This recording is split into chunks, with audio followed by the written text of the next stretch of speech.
కోరి కొరివితో తలగొక్కోవడం, కంచం అమ్మి మెట్టెలు కొనడం, ఇలాంటి సామెతలన్నీ ఇప్పుడు మనం చెప్పబోయే టాపిక్కి పర్ఫెక్ట్గా సెట్ అవుతాయి. ఎందుకంటే ఫ్యాన్సీ రెస్టారెంట్స్కి వెళ్ళి అదిరిపోయే ఐటమ్స్ ఆర్డర్ ఇచ్చి ప్లేట్ మొత్తం నాకేసి హ్యాపీగా ఇంటికి వెళ్తున్నారా? అయితే మీరు జేబులకు మాత్రమే కాదు, మీ ఆరోగ్యానికి కూడా చిల్లు పెట్టుకుంటున్నారు. ఎస్, ఇది నిజం, పచ్చి నిజం. లేటెస్ట్గా హోటల్స్పై రైడ్స్ చేస్తే ఫుడ్ ఇన్స్పెక్టర్స్ రోడ్ సైడ్ నుంచి 5 స్టార్ హోటల్స్ వరకు తేలింది ఇదే.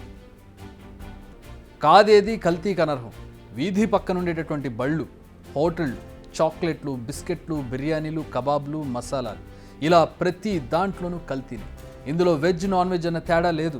అన్ని రెస్టారెంట్స్లోనూ ఉన్నది కల్తీనే, లేనిది హైజీన్. హైదరాబాద్లో ఫుడ్ సేఫ్టీ ఆఫీసర్స్ చేస్తున్న రైడ్స్లో తేలింది ఇదే. ఓనర్స్కు లాభాలపై ఉన్న శ్రద్ధ వడ్డించే ఫుడ్పై లేదని క్లియర్ కట్గా ఇందులో తేలిపోయింది. ఇందులో పేరు మోసిన రెస్టారెంట్స్ లైక్ కృతుంగా, రెస్టోబార్, షాగౌస్, కామత్, కేఎఫ్సి, తెల్లారి లేస్తే ఈ రెస్టారెంట్ పేర్లు నోళ్లలో నానుతూ ఉంటాయి. ఈ పేర్లు కూడా ఇందులో ఉన్నాయి. భాగ్యనగరంలో ఫుడ్ సేఫ్టీ అధికారులు నెల రోజులుగా నగరంలో స్పెషల్ డ్రైవ్ చేస్తున్నారు. మొత్తం 3 సభ్యులతో కూడిన టాస్క్ ఫోర్స్ టీం వివిధ హోటల్ నుంచి శాంపిల్స్ సేకరించారు, ఇంకా సేకరిస్తూ ఉన్నారు. ఇందులో 29 శాంపిల్స్ ఇప్పటికే నిబంధనలకు విరుద్ధంగా ఉన్నాయి. చాలా వాటిలో ఎఫ్ఐ, FSSAI లైసెన్స్ లేని సంస్థల పేరుతో తయారైన ఆహార పదార్థాలు కనిపించాయి. కంపు కొడుతున్న కిచెన్స్, కుళ్ళిపోయిన మీట్ అంటే చికెన్ కావచ్చు, మటన్ కావచ్చు, ఎక్స్పైరీ దాటిన ప్రోడక్ట్స్, కల్తీ మసాలాలు, ప్రమాదకరమైన కలర్స్, అసలు నాణ్యత లేని ప్రోడక్ట్స్, పురుగు పట్టిన పిండి, బూజు పట్టిన బ్రెడ్, ఇవి అక్కడ కనిపించిన సీన్స్. వండుకునే ఓపిక లేక కావచ్చు, రెస్టారెంట్లో తినాలనే కోరిక కావచ్చు, ఆన్లైన్లో ఆర్డర్ ఇస్తే ఇంటి ముందు వాలిపోతాడనే కారణం కావచ్చు, రీజన్ ఏదైనా ఇంట్లో కంటే బయటే తినే వారి కౌంట్ రోజు రోజుకు పెరుగుతోంది. ఇదంతా హోటల్ యాంబియన్స్ బాగుందా, టేబుల్స్ నీట్గా ఉన్నాయా, సర్వ్ చేసేటప్పుడు పద్ధతిగా విష్ చేస్తున్నారా అని గమనిస్తున్నారు, కానీ అస్సలు విషయమైన ఫుడ్ ఐటమ్స్ క్వాలిటీపై ఫోకస్ చేయడం లేదు. అందుకే రెస్టారెంట్ యాజమాన్యాలు కూడా అసలు విషయాలను పక్కన పెట్టి ఇలాంటి కొసరు విషయాలపై ఎక్కువ ఫోకస్ చేస్తున్నాయి. మన జేబులకు, ఆరోగ్యానికి పంక్చర్ చేస్తున్నాయి. జేబుకు కన్నం పెడితే దాన్ని కుట్టుకోవచ్చు, కానీ ఆరోగ్యం పాడైతే ఏం చేస్తారు?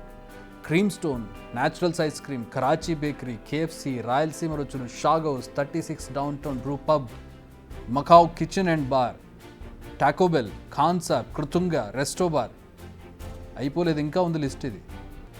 ఇప్పుడు వీటన్నింటిలో రైడ్స్ చేసి శాంపిల్స్ సేకరించారు. ఇప్పటికే కొన్నిటిపై చర్యలు కూడా రెడీ చేశారు అధికారులు. నిజానికి మనం బయట తాగే ఇరానీ ఛాయ్ నుంచి మొదలు పెడితే తినే బిర్యానీ వరకు దేన్ని నమ్మే పరిస్థితి లేదు. అయితే ఇప్పుడు వీళ్ళు రైడ్స్ చేస్తున్నారని కాదు, కానీ మనం చాలా విషయాల్లో నెగ్లెక్ట్గా ఉంటున్నాం. ఫర్ ఎగ్జాంపుల్, ఏదైనా వంటకం కోసం ఒకసారి మరిగించిన ఏ నూనెను మరోసారి వాడకూడదు. మరోసారి వాడితే అది విషపూరితం అవుతుంది. దాంట్లో ఉన్న కెమికల్ స్ట్రక్చర్ అంతా మారిపోతుంది.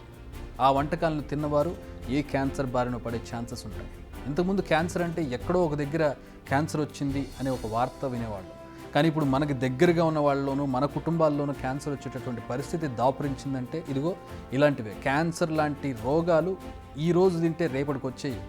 ఈ రోజు మొదలు పెడితే 10 ఏళ్లకో, 5 ఏళ్లకో, 15 ఏళ్లకో అది బయట పెడుతుంది. మనం తరచుగా తినే బజ్జీలు, ఇతర ఫుడ్ ఐటమ్స్లో కల్తీ నూనె వాడుతున్నారు. అది కూడా రిపీటెడ్గా.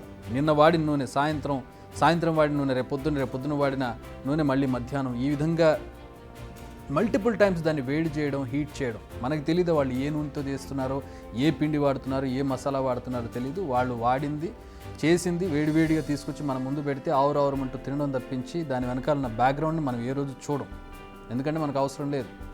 అసలు కొందరు హోటల్ యజమానులు ఆయిల్ను కొనడమే రీసైకిల్ ఆయిల్ను కొంటున్నారని కూడా తేలుతుందంటే ఎలాంటి పరిస్థితుల్లో మనం ఫుడ్ తింటున్నామని అర్థం చేసుకోవచ్చు. సో అది ఇది అని కాదు, అన్నీ తినే వస్తువుల్లోనూ ఇదే పరిస్థితి నెలకొంది. ఇవన్నీ తిని మనం రోగాలను కొని తెచ్చుకోవడం కాకపోతే ఏంటి మరి? నిజానికి హైదరాబాద్లో హోటల్స్పై రైడ్స్ జరగడం కొత్త కాదు, ఇలాంటి అరాచకాలు బయటపడడము కొత్త కాదు. కానీ ఈసారి దయచేసి అధికారులు మర్చిపోయినట్టు మీరు మర్చిపోకండి. అలా మర్చిపోతే అధికారులకు ఏం నష్టం లేదు, పాడయ్యేవి మీ ఆరోగ్యాలు, ఆసుపత్రుల చుట్టూ తిరిగేది మీరే.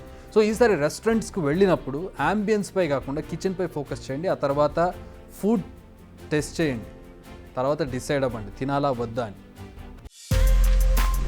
బిగ్ టీవీ అవుట్లుక్ కథనాలు నచ్చితే వెంటనే బిగ్ టీవీ ఛానల్ ను సబ్స్క్రైబ్ చేయండి.